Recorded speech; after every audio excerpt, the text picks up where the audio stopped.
Got contact with the boat hook. Neutral. 2 feet from the hull. Man on board. Go ahead.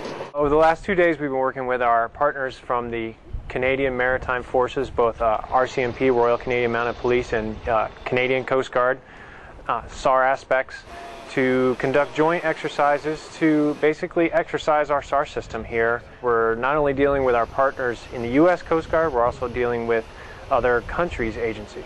This exercise is critical. We conduct it annually. It's critical to not only become familiar with who our partners are on the Canadian side, but what the capabilities of their assets are and how to conduct operations with them, because although they are a response agency similar to the U.S. Coast Guard, they do some things just slightly different, and we need to be ready and able to mesh with them seamlessly.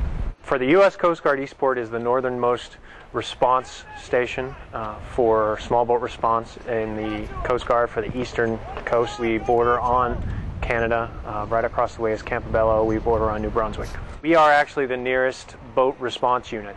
The Canadian Coast Guard boat units are about an hour and a half away by up in St. John. So when a case happens in Canadian waters, we are required to respond.